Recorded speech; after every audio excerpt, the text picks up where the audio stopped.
programa começa a partir de agora, ao vivo aqui pela UX TV, o programa Rede de Olhares. Nós que somos parceiros do Canal Futura e também um canal de identidade. Hoje, com um formato proposto para o Rede Cabeças. Confira o tema do nosso programa.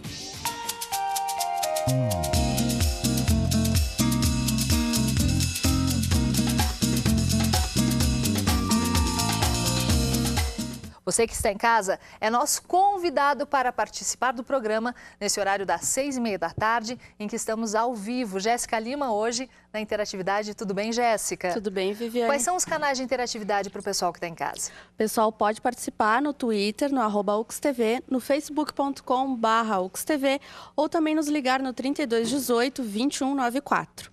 Agora, Jéssica, a Lei Menino Bernardo, ela recebeu esse nome, claro, por causa do caso do menino Bernardo, gaúcho aqui. Explica para o pessoal mais um pouquinho. É isso mesmo. A Lei da Palmada, também rebatizada de Lei Menino Bernardo, né? Ela recebeu esse nome em homenagem ao Bernardo Boldrini, de 11 anos, que foi encontrado morto no mês passado em Três Passos, aqui no Rio Grande do Sul. O pai e a madrasta do menino são acusados de assassiná-lo. Para começarmos essa conversa, nós fomos para as ruas para saber o que as pessoas pensam sobre a Lei Bernardo, que também ficou conhecida na grande imprensa como Lei da Palmada. E olha só as respostas. O que o senhor pensa a respeito da Lei da Palmada? Ela deve existir. Como que a gente vai educar uma criança sem palmada? Eu acho que é ridículo uma pessoa adulta bater numa criança. Não sou contra e nem a favor. Eu concordo que as crianças não devem ser agredidas, mas uma palmadinha, tipo conversando assim, eu acho que os pais têm esse direito. O negócio de agressão não leva a nada. Isso a gente pode ver que só aumenta mais a raiva da criança, né? Eu levei palmadas da minha mãe e nem por isso hoje eu deixei de ser uma pessoa que respeita. Tem limite, né? Tem palmada e palmada tranquila, né? Uma coisa é uma correção, uma coisa é espancar, né?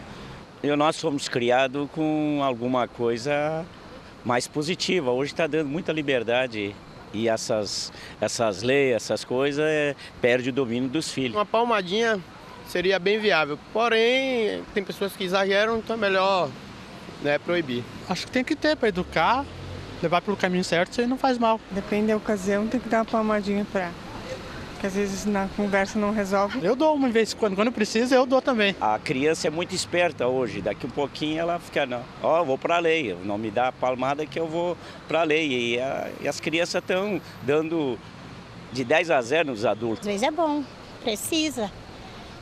Muitas vezes a gente se arrepende de não ter dado mais umas palmadas. Ok, então vimos aí a opinião das pessoas nas ruas. Eliane, começo com você para a gente abrir um pouco mais os contornos dessa lei. Essa lei que foi aprovada pelo Congresso, a Lei Bernardo, muitas pessoas, né, ela ficou muito conhecida realmente como a Lei da Palmada. Parece que une uma coisa a outra aí, né? E por isso todo esse debate. Mas o texto da lei, no corpo da lei, a palavra palmada, por exemplo, não aparece. É isso mesmo? Exatamente. Então, acho que as pessoas não precisam ficar em pânico. Os pais não precisam ficar em pânico porque, felizmente, foi novamente nominada a lei e modificado o nome para a Lei Menino Bernardo, homenageando, então, o Menino Bernardo, que sofreu, talvez, mais do que agressões, não sabemos se físicas, mas falta de afeto, talvez, né? Não seria a questão do castigo físico. Mas, então, foi corrigido no Congresso e confirmado no Senado, modificando-se o nome, retirando esse termo, né, que parece um termo até pejorativo, palmada, e os pais ficaram atônitos, pelo que parece, os responsáveis, dizendo, eu não posso dar uma palmada mais aos meus filhos. Enfim, a lei, ela não é punitiva, então é importante que se fale, ela não é punitiva, não há pena criminal, a questão é preventiva, é como prevenir, então, muito mais prevenir, reeducar e educar os pais, também os filhos, prevenindo, trazendo tratamentos psicológicos, psiquiátricos aos pais e aos filhos. Uma das primeiras respostas dos ouvintes era no sentido de, agora eu estou liberado para dar a palmada, né? E é exatamente ao contrário. E concordo com a Eliane muito de que a lei é exatamente no sentido de trabalhar um pouco essa questão até onde nós temos o limite corporal da criança, até onde nós podemos invadir a educação pela base da punição, né? Existem várias outras formas, eu não concordo com qualquer tipo de agressão física, né? Ou no sentido de nós estarmos deixando de conversar com a criança, de nós estarmos educando pela palavra e sim educando pelo ato. Nós estamos com a Maria Aparecida, do bairro Ana Rec de Caxias do Sul, por telefone. Ela tem um questionamento para fazer para os nossos convidados aqui. Tudo bem, Maria Aparecida? Tudo bem. Você tem alguma dúvida, alguma pergunta, por gentileza? Não, dúvidas não, dúvidas eu não tenho. Eu só quero saber, realmente, eu e muitas pessoas, se essa nova lei da Lei da Palmada vai valer mesmo. Quando, assim, como tu disse, o Estado, médicos, conselho tutelar, professores fazem vista grossa, entendeu? Porque recentemente a gente viveu isso, assim, da gente denunciar 1 ano maus tratos contra uma menina de 9 anos, 1 ano ela apanhando sem estudar, implorando para o conselho tutelar vir. E simplesmente eu vou amanhã, eu vou hoje, amanhã talvez, e nunca vem. E aí? Realmente, eu acho que existe uma dificuldade. Hoje nós vivemos uma cidade de 500 mil de habitantes, né? E nós temos apenas 2 conselhos tutelares para atender toda essa demanda que chega, né? Então, é muito complicado a gente conseguir atender todas as demandas no momento exato que elas chegam. Nós fizemos as visitas, sim, vamos até o local, verificamos, e ali a gente dá os encaminhamentos para que a gente consiga solucionar o problema em si. A gente tem mais perguntas do pessoal das ruas aqui de Caxias do Sul, e eu vou pedir para a nossa produção aí lançar a primeira delas para que a gente possa conferir. Por exemplo, a criança apanha dentro de casa, como é que vai ser fiscalizado? Eu acho que pode ser com você também, né, Anderson, essa questão, ou a Eliane também, se a criança ela apanha no âmbito familiar dela, que seria um âmbito privado. Como vai acontecer a fiscalização dessa lei? O que vocês percebem em relação a isso? Não sei quem gostaria de responder, fiquem à vontade. Não, eu penso da seguinte forma, não tem como a gente fiscalizar, né, porque nós não somos um órgão investigador. É através de denúncia. É através da denúncia, realmente. Se o vizinho perceber que o pai excede na maneira de bater, ele pode fazer a denúncia, né? Jéssica Lima, o pessoal que está em casa, pode e deve participar conosco desse programa, né? Com certeza, Viviane. O pessoal pode entrar em contato no telefone 3218-2194, nas nossas redes sociais, no facebook.com/uxtv e no Twitter, @uxtv. Pesquisando aqui, eu já encontrei uns dados bem interessantes, que no dia 17 de outubro desse ano, no Ceará, a Delegacia de Combate à Exploração da Criança e do Adolescente registrou cerca de 169 ocorrências de maus tratos a crianças e 178 de lesões corporais envolvendo adolescentes. Então é um número bem grande aí. Isso esse ano? Esse ano, o ano passado, no dia 17 de outubro. Dia 17 de outubro. Exatamente. Eu gostaria de saber aqui, até o dia 17 para a gente abrir a discussão nesse nosso segundo bloco aqui, discussão que está acalorada aí também durante o intervalo, a gente vai chamar agora uma reportagem com uma família e 3 gerações. Tem a avó, tem a mãe, tem a filha, e como foram educados com relação à questão dos castigos físicos, como a palmada. Olha só. Aprontei. Eu apanhei bastante, todos os dias quase. Nossa, eu e a minha irmã, a gente brigava. E a mãe, não chegava uma hora que não adiantava mais ela falar, e aí ela partia para as palmadas. Segundo a minha mãe, eu não aprontei muito. Mas eu lembro da mãe me pegar assim, não, Marina, tu vai ficar de castigo porque tu tem que pensar no que tu fez. Maria da Glória, Patrícia Regina e Marina nasceram em épocas distintas, mas foram criadas de forma parecida. A educação passou pela conversa, pelo castigo e também pelas palmadas. Não tenho problema nenhum com isso, a gente até dá risada e lembra dessas coisas com uma certa assim, brincadeira, né? Por não ter gerado nenhum tipo de trauma mesmo, acho que nenhuma das vezes machucou a ponto de ter ficado magoada com a situação, né? Era bem assim para entender o limite. Eu não tenho trauma de ter apanhado. Umas palmadinhas, eu não fui agredida. É diferente, entende? Eu não concordo, assim, que não se deve bater nunca, porque tudo tem limites. É legal essa lei, pelo sentido que quanto menos violência, é melhor em todos os aspectos. E ela existe por algum motivo, né? Para dar até um limite nos pais mesmo que abusavam, eu acho que queriam fazer um corretivo, muitas vezes não era só para corrigir os filhos, e sim uma forma de descarregar a própria raiva, né? Maria da Glória nasceu na década de 50, tem 64 anos. Patrícia Regina tem 36 e é do fim dos anos 70. Já Marina nasceu em meados de 90 e tem apenas 18. Elas podem até ser de gerações diferentes, mas a educação da avó foi passada para a mãe, que hoje aconselha a filha. A minha geração é muito diferente. A geração da minha irmã, que eu já tenho uma irmã de 1 aninho, é muito diferente. A geração, eu tenho uma outra prima, que é um pouco menor, é muito diferente. E a geração da minha avó para minha mãe, então, nem se fala. Então, é tudo, parece que são de épocas. Foi um pouquinho só diferente, mas não mudou muito. Porque, de vez em quando, eu era obrigada a dar umas palmadas também para os meus filhos. E não me arrependo. Não mudou por ser uma geração e outra. Mudou porque a Marina era uma criança mais calma do que eu. Talvez, se ela fosse como eu era, seria necessário dar umas palmadinhas. Com palmada ou não, elas acreditam que uma boa base familiar consegue superar qualquer adversidade. Afinal de contas, não há fórmula que ensine a criar os próprios filhos. Eu acho que a criança sem limite é o adulto sem limite. Vou tentar ter outra forma de educação com os meus filhos. Eu quero poder não bater neles, não é machucar, mas ter outras formas de limite, porque tem outras formas, às vezes não funcionam, mas eu quero poder ter essas outras formas. A gente não tem que ter medo de educar o filho, né? Então eu tenho eu aprendi assim. A minha mãe, a gente não tinha medo, eu não tive medo da minha mãe. Eu tinha respeito e carinho. E sabia que se eu fizesse alguma coisa que não fosse bacana, não era só o fato de apanhar, era o fato de saber que eu tinha o que perder. A palmadinha não tem problema, o que vem disso mesmo são outras formas de agressões que machucam mesmo a criança, daí sim pode dar trauma.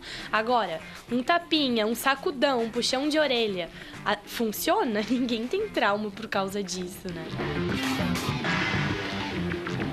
Tá, então, ouvimos a resposta de 3 mulheres, de 3 gerações diferentes aí nessa nossa reportagem. Eu começo com a Renata, porque foi dito por uma das entrevistadas aí a questão de uma boa base familiar. Exatamente. O que significa isso, Renata, para os pais que nos assistem? Uma boa base familiar, boa pergunta e sem muitas respostas, uma única resposta, né?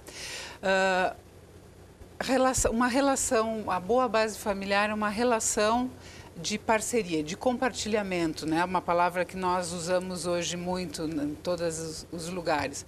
De compartilhar a educação entre um pai e uma mãe, de conversar, de o que é possível, o que não é possível. De negociar muitas vezes. Negociar o tempo todo com as crianças, né? É interessante que a menina falou que a mãe dela havia sido educada de um jeito, mas que ela pretenderia educar os filhos dela de outro jeito. Quer dizer, ela estava dizendo para nós que ela tinha tido uma história familiar. Isso é uma boa base familiar, né? Esses menores infratores, por exemplo, que nós vemos no CASE, um adulto extremamente agressivo, e talvez a Renata possa nos ajudar também, ele foi vítima de maus tratos E daí não é a questão da palmada que nós estamos falando, seu Enio, mas a questão de maus tratos graves. A gente pode dizer que essa história vai se repetir no futuro? Exatamente. Eu tenho lido a respeito, é claro que a psicologia e a psicóloga vai trazer os dados, mas a psicologia nos traz que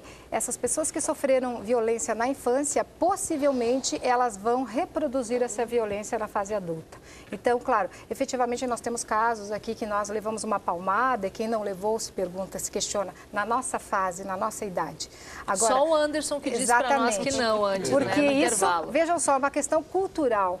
E falando-se de lei, nós tínhamos, a nossa legislação mudou toda em relação à família. Nós tínhamos lá o poder familiar, que era exatamente somente do pai em relação patriarcal. O Estatuto da Criança sobre e a mãe e as Adolescente tem quantos crianças, anos, exercia Eliane? todo o poder de 90.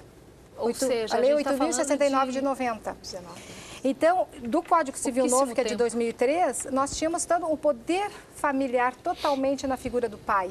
E hoje isso modificou. A partir da Constituição Federal, nós temos igualdade entre o homem e a mulher, nós temos igualdade entre as crianças, no 227. As crianças, o Estado, a família tem o dever de proteger as crianças. As crianças não podem sofrer nenhuma forma de negligência, violação, discriminação, abandono ou omissão também, no outro sentido, de não os pais não fazerem. Então, nós temos legislação na Constituição que diz isso, nós temos do Estatuto da Criança e do Adolescente e agora veio como fazer isso, né?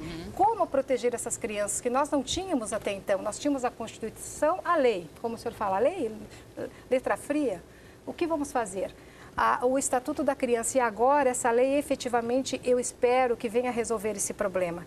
Né? Porque nós falamos de uma questão cultural, como eu colocava, e também legislativa do poder familiar. Né? Nós tínhamos essa cultura. E aí, quando eu vejo as pessoas dizendo, eu apanhei, eu também apanhei, mas eu gostaria que meus filhos não apanhassem, que eu não batesse no meu filho hoje, como eu também certamente recebi uma palmada.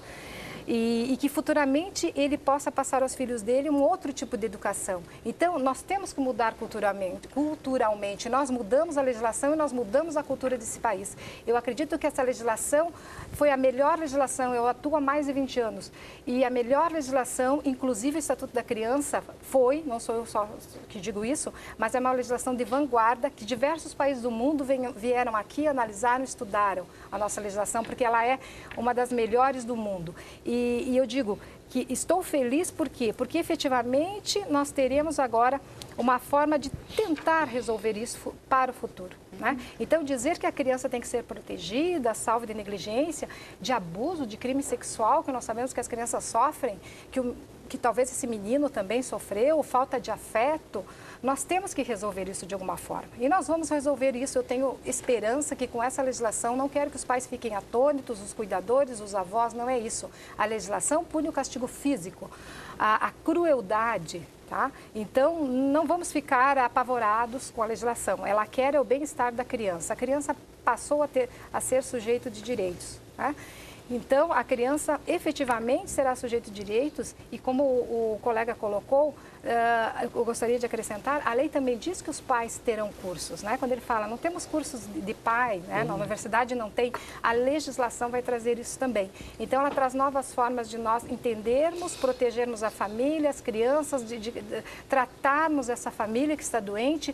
Eu penso que a nossa sociedade está doente hoje. A questão das drogas, e a Viviane colocava, o que isso gera? Gancho, Eliane, a questão de drogas, alcoolismo, que a psicologia traz, que isso se reflete também nas pessoas que são agredidas, que hoje usam drogas, são alcoólatras, reproduzem, batem nos filhos. Nós estamos nos encaminhando para o final do programa. Eu acho que a gente vai ter que fazer as considerações finais. Vai lá, seu Enio. Me dá essa licença. Primeiro, eu queria cumprimentar a ti e a equipe por aquele vídeo das 3 gerações. Me emocionei mesmo. Agora, o principal não está visto, não está mostrado explicitamente no vídeo.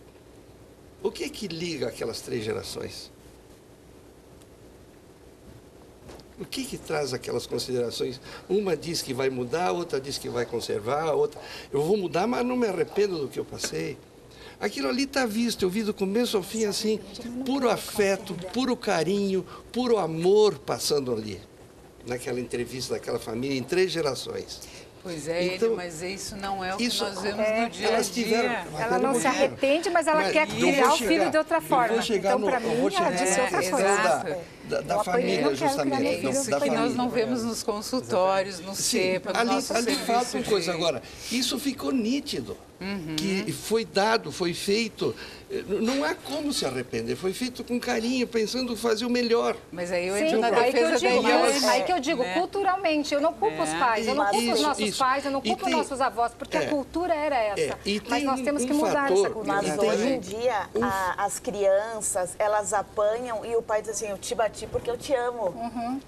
Tem isso mas também. Mas ele vai reproduzir no filho dele e vai dizer, eu te bato porque eu te amo porque tu fez errado, mas eu te amo. Sim, mas vai reproduzir no filho dele também. Eles apanham, eles são agredidos em nome do amor, por isso que eu disse antes. Os matam em nome de Deus, lá os muçulmanos. Não se tem. Vamos dar a palavra para o Anderson, que eu acho que a gente tem que falar do Disque 100, dos exemplos negativos também. É importante que tudo isso aí está levando, seja a palmadinha, seja isso, seja aquilo, a restrição que se faz às crianças leva a uma coisa importante que falta hoje na nossa sociedade, a autoridade. A gente precisa chamar uma ferramenta de denúncia, né, Anderson, antes que o programa acabe. E eu acho que toda a lei, ela passa por adaptação. Hoje nós estamos discutindo a Lei Bernardo, daqui um pouco a gente vai estar discutindo uma outra lei e a Lei Bernardo vai estar tão incutida na vida da gente que vai ser tão simples da gente lidar com isso e vai pensar de uma outra forma. Como toda lei, ela é assim, né? Ela chega diferente, a gente tem aquele domínio de aceitação, e depois começa a ficar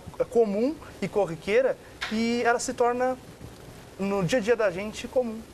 E no caso do Disque 100? Eu acho Disque 100 para todo o Brasil, né, Anderson? Isso. Anderson, é só apenas ligar o número 100, mas que a pessoa possa ter as informações também. Isso. Eu acho que fica a dica aí para o pessoal que nos assiste, né, em toda a região da Serra. Para que a gente consiga chegar à criança ou ao adolescente o mais rápido possível, sem que a gente tenha que fazer aquele papel investigativo, né? Ah, eu sei que ela estuda em tal escola. Aí vai o professor, a gente liga para a central de vagas, liga para a escola e pergunta o nome da criança, qual é a série, qual é o nome, qual é o sobrenome. E às vezes fica difícil a gente chegar até a criança. Eu acho que tem que ter essas informações complementares. As pessoas querem denunciar, mas tem medo, né? Tem medo de denunciar, de aparecer. E não, só mas que isso eles estão preservando uma vida. É anônima, né? Sim, mas mesmo sendo anônimo, tem medo. A pessoa tem medo ainda, tem esse preconceito e vai acontecer mais grave que nem um Bernardo. A gente às vezes E é importante também assim, negligencia. o conselheiro, né, ou a pessoa que pega a denúncia, quando nós chamamos um pai ou um responsável pela criança até o conselho tutelar para nós conversarmos, nunca vai dizer quem denunciou, até porque a denúncia é anônima. Né, e às vezes as pessoas chegam no conselho tutelar dizendo, eu sei quem denunciou, foi a minha sogra, ou foi meu tio, né, ou foi meu avô. Na verdade, não, a gente nunca vai dizer. Diz que sim. Gente, nós vamos ter que fazer um outro programa. O tempo realmente acabou. Eliane, eu vou ficar devendo a palavra porque eu queria pra falar você. a questão da autoridade parental que está no Código Depois Civil, a gente que os pais esclarece. têm o dever de Código os Civil. filhos têm respeito e obediência aos pais. Isso eu quero esclarecer. Que os filhos menores têm o dever Está de previsto obediência. no Código. Então, para ficarem atônitos. Eliane, muito obrigada. Karen, seu Enio, Renata, Anderson, foi ótimo. Jéssica, muito obrigada também. Obrigada a você que participou conosco aqui. Disque 100 para denúncias aí da questão da Lei Bernardo. Vale a pena proteger a nossa infância, porque sem dúvida eles são o nosso futuro. Rede de Olhares, Rede Cabeças de hoje vai ficando por aqui. Até uma próxima.